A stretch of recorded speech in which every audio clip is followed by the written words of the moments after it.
Me and my mom migrated here when I was 10 from Jamaica, and my mom did an excellent job raising me. However, she couldn't teach me how to be a man.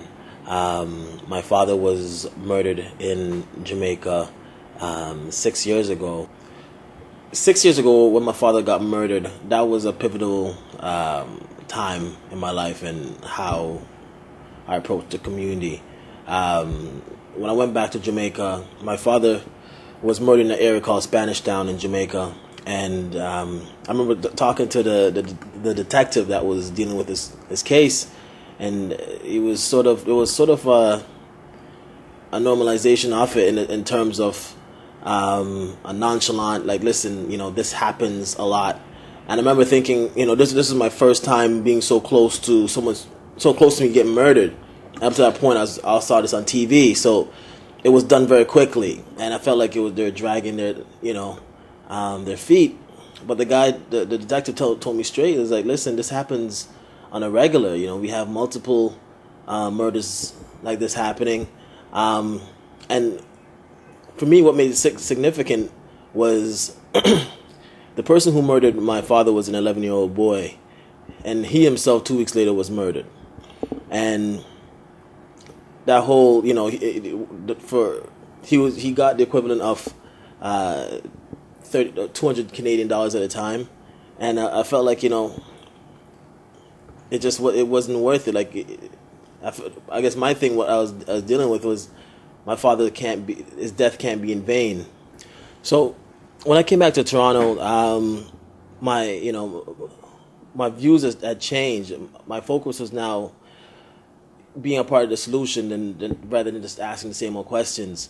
So I started a group called the Black Daddies Club. The Black Daddies Club has 3 mandates. The first is to create a safe space for black fathers to talk about their challenges as well as their victories as parents. The second is to work with the media to create alternate, more positive imagery of black fathers. And third is to work with the black community on a whole. And this is to get our voices out there and to tell our own stories. We feel like in the black communities there has to be healing, and the first piece of that healing process is for the community to get what's off their chest. Well, when we started the program, we went to different areas, and we noticed that we're getting more female than men showing up. So someone suggested we should start doing programming in the barbershops, and that worked because half of the men who come out have no clue what we're doing, that there's even a session. They're just coming to get their hair cut. And how we know it's working, how we measure it, is if someone comes and get their cut, rather than leaving, which is normally how it happens, they'll sit back down and engage in conversation. Why this is also unique is some of the fathers who come out bring their kids, and sometimes they only have their child once a week. This is important because there's a bonding that's happening between the father and the child, and the child is seeing their father in a different light. He or she might not used to seeing their dad talk on different topics. Now they're seeing that. One of the things that we saw in the communities, in some of especially the 13 party neighborhoods in Toronto, was that there was a normalization of crisis in some of the black communities.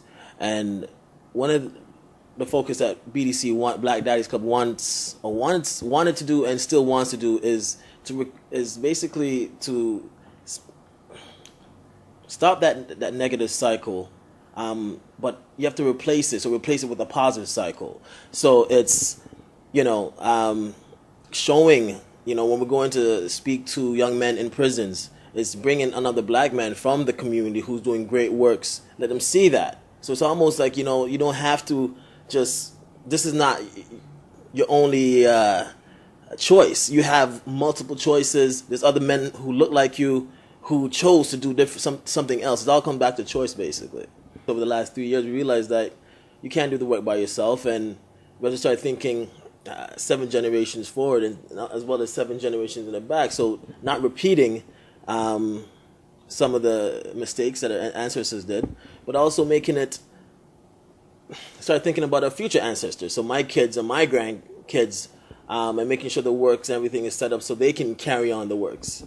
there's not a lot of black men at the top or that's visible, that's doing good works.